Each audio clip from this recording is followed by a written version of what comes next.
Hello, so we're live.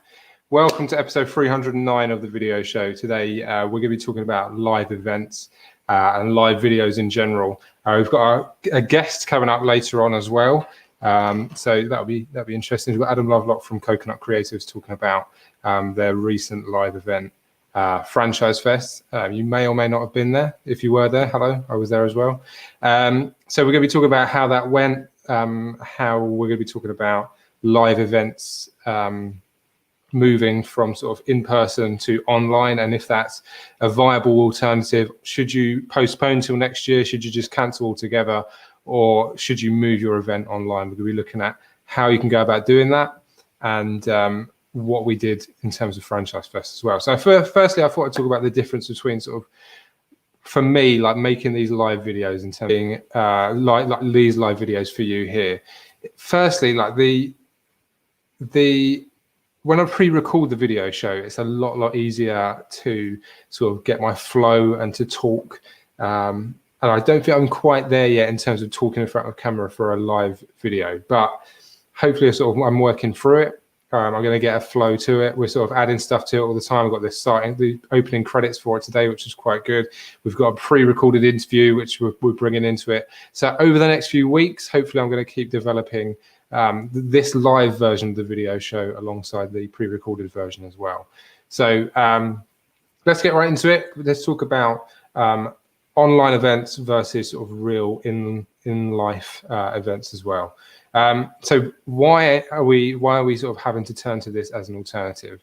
So I think firstly, obviously, the sort of COVID-19 and everything going on with that has really sort of brought about so much like different changes and everything like that have got people worrying about whether it's even worthwhile like running live events probably for like the rest of the year. Maybe in another year we won't be meeting up in large numbers. So is it a possibility to move your event online? So I'm not just talking about having like a Zoom call or having sort of a big old Skype call with loads of people on it. I'm talking about having something that really feels and looks like an actual event. So what we did with Franchise Fest the other week, so this is the Coconut Creatives run this event called Franchise Fest. Normally they run it every November. They've run it for the past 2 years in the November. It goes on for 2 days. So it starts about midday on a Thursday. It goes all the way through to like 3 p.m. on the Friday. So there's 2 days, loads of people there, like 100 or so people are there. They all turn up to this hotel in Coventry, and there's loads of different talks going on. So there's a main stage and there's numbers of seminars going on, and then there's evening entertainment as well. So was it possible to move that huge, amazing real life event to make it an online event? We did that 2 weeks ago here in this room in July. And the way we did that was a website called Hopin, so software called Hopin, and what that offered was pretty much exactly the same thing that we did in person at Franchise Fest the past few years. So there was a main stage which was run here. So we did it in the office. We set up the background here. We live streamed everything. So the way we did that was we used multiple cameras like this. This camera too. Hello.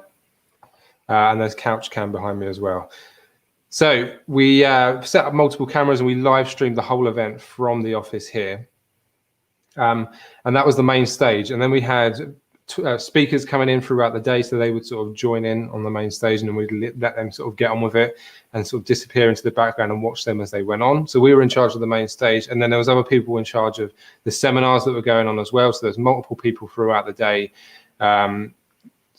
running seminars, so talking throughout the day as well. Then there was the opportunity for networking. So there's a networking tab inside Hopin itself, where you're sort of randomly selected with another person who's in the networking bit within Hopin, and they then you can sort of chat for as long as you want. So once you've had your chat, you can choose to talk to someone else, or you can go to another section of Hopin.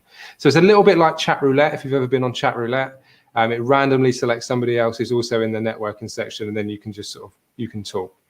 And then finally, there's the suppliers and sponsors area. So in the suppliers and sponsored area, you could either have a pre-recorded video, which was sort of an advert for what you do, or people could ask to speak with you They could sort of schedule a time within the day to speak with you and talk to you about whatever you wanted to talk about. So those are the four main things in terms of Hopin, and I think that's a really good alternative to an online, in-person event. It's the best I think you can do with something that's online, because it's broken it up into so many different pieces. It's not just the sort of what you get in a Zoom call where it's loads of people just watching. It's the main stage, it's the seminars, it's the networking, and it's the suppliers and sponsors area as well.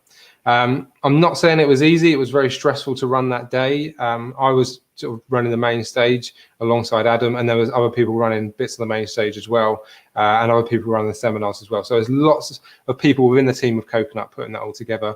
But it's a lot of work, but I think there'd be a lot of work in a real event anyway. So that was the positive part of it. So yeah, I'll just quickly run through how we did that in terms of gear. So I mentioned already the setup where we've got multiple cameras. So we've got camera 1 here, camera 2 again, which is up there. Hello.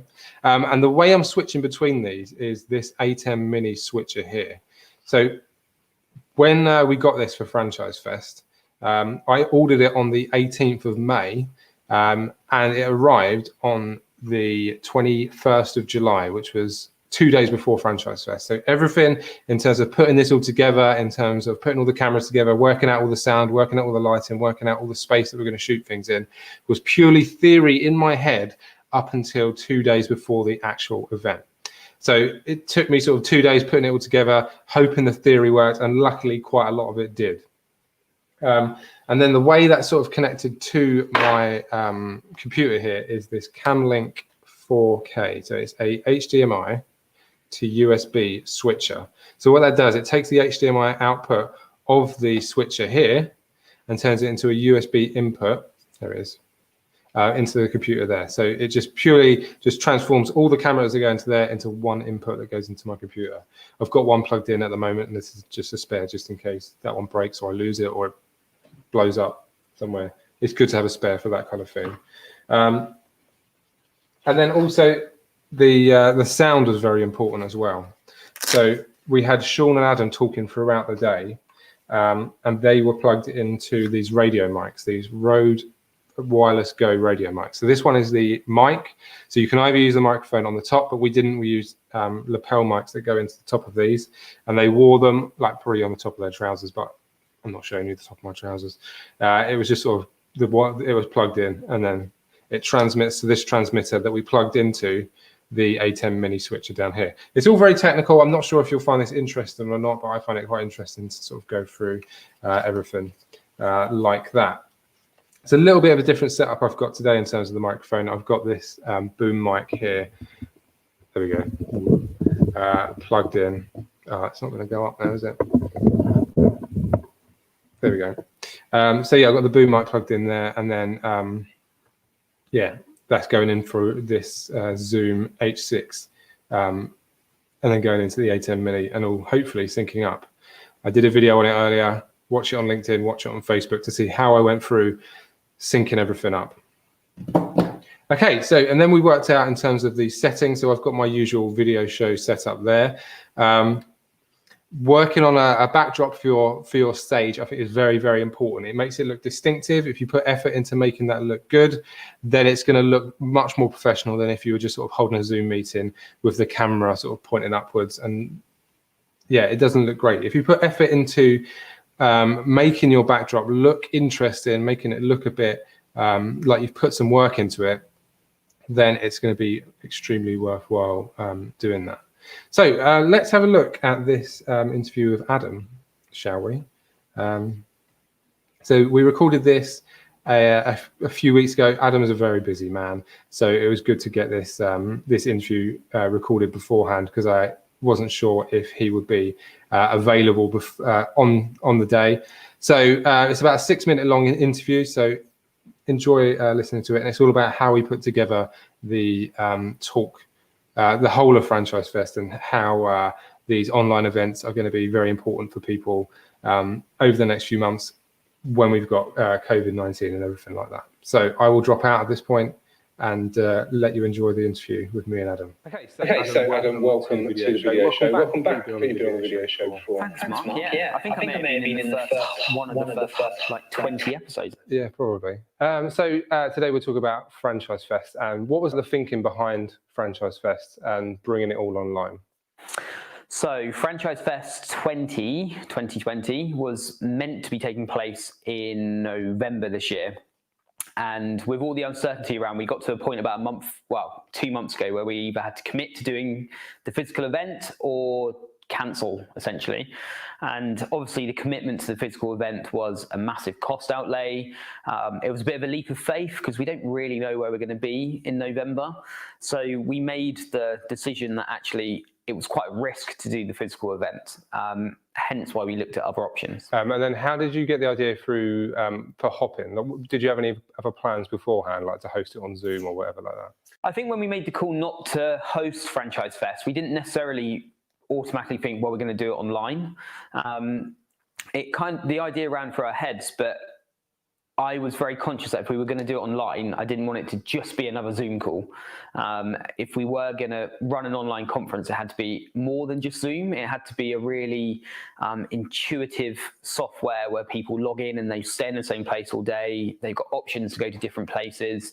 And actually, the user experience for someone sat at home was, wow, this is really cool. Like, it's a bit more of just an online meeting. It's actually like a conference and there's lots of engaging stuff going on. So we didn't automatically think we were going to take it online. But when we found the software Hopin and we realized what we could do with that, and actually we can make this much more of an event rather than just an online meeting, that's when we started to formulate an idea, really. Yeah, I think like the important, like I heard you say on the day, like it has to be like a festival, because you have like the stuff in the evening as well. And the whole idea for Franchise Fest to start with was it's a festival. And like you see last year, you had like the tents and stuff coming up in the evening and everything like that. So how easy was it to sort of plan the event once you'd made the decision to move it all online? The planning was relatively easy. So we knew that there'd be a day with an agenda with content and speakers like you would at any conference. We knew in the evening we wanted to hire a few bands, a few different types of acts for entertainment. So the planning was very much like planning the normal physical event, really. But then once you kind of get a bit deeper into it, you realize that you've got to really understand the software. You have to train your whole team on understanding the software. You have to get the speakers and everyone engaging in the day comfortable with using the software. So the planning itself was probably not too difficult. The application of getting everything set up was where I probably underestimated the time. Yeah, I think that's where we struggled on the day was, like I think we've done quite a lot of planning. Like I thought, oh, it should be all right. We've done quite a lot of planning, but there was no real proper practice unless you actually went out and did it and threw yourself into it. Yeah, like we dry run everything. We spoke to all the speakers. The reality is if we did it again tomorrow, we would have done a lot of things differently, but we never ever could have picked up on what that would be before actually running the day. So you can't fully test it until you're live on the day with everything going on. So what we've learned is invaluable if we ever are looking to do it again, because there's loads of things I would change, which we would never have known until the day was over. How important were the behind the scenes stuff and all that, like the other people going on and everything like that? Massive. There were probably 6 or 7 of us, weren't there, working on it, who were both on camera and behind the scenes. But we probably had 3 or 4 people working behind the scenes who weren't actually visible all day, and we massively needed that. I think if you're considering doing something online, you really have to consider the resource that's needed to manage the day. Just as you would with a normal conference. If you had a normal conference, you'd probably have 4 or 5 team members all having different roles and responsibilities. Someone may be organising speakers, someone welcoming people when they arrive, someone making sure the food's going to come on time. Yeah. Slightly different roles, obviously. However, you need people assigned for all these different positions, because that's why I think it actually ran smoothly. I think the user experience was really good, but we had planned that. There is no way we could have done it with just one person behind a computer organising it. Yeah, it's like when like people talk about like ducks swimming, like the ducks like going quite smoothly, but the legs are going crazy underneath. Yeah, and that was bad. So our experience of it was mega stressful, and every little thing that we thought was going wrong was a massive thing to us. The feedback since is actually the user experience was great and it looked brilliant, but that's because we had so much work going in behind the scenes. So how do you see this kind of format working for franchises and like other businesses hosting events or conferences for the rest of the year or like beyond that? I think it can work. Prior to actually running the event, I was dubious whether an online conference type event, because it's almost like a show. It's almost like you're trying to put a show online. I was dubious to whether it could work, only because my experience was doing similar things on Zoom, which is quite one-dimensional. I'm now, my mind's been completely changed. I really think that if you want to take an event online, you want to run a show online with lots of stuff going on, really engaging, it can definitely be done. So I'm probably quite an advocate of it now. However, as long as it's done really well and it's really well thought through, and you treat it like you would a normal physical event with the amount of planning, the amount of time and the amount of manpower that goes into it.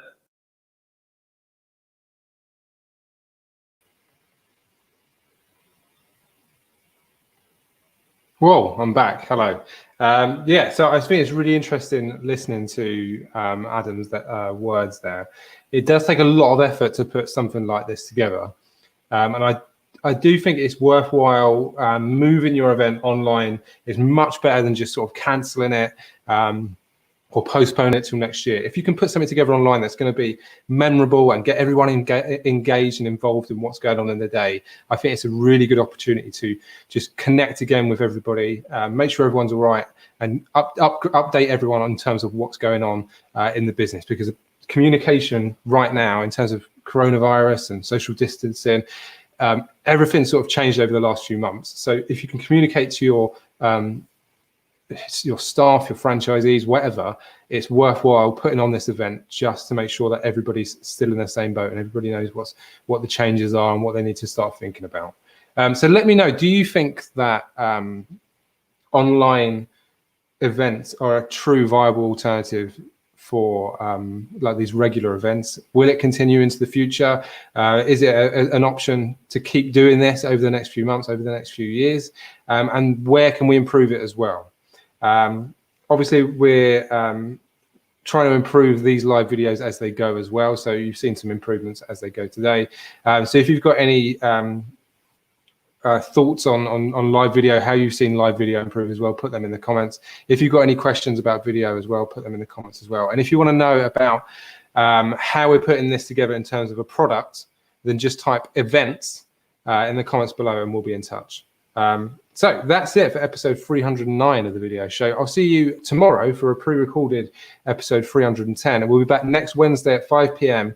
for episode 311. All the odd numbers are lives, all the even numbers are pre-recorded.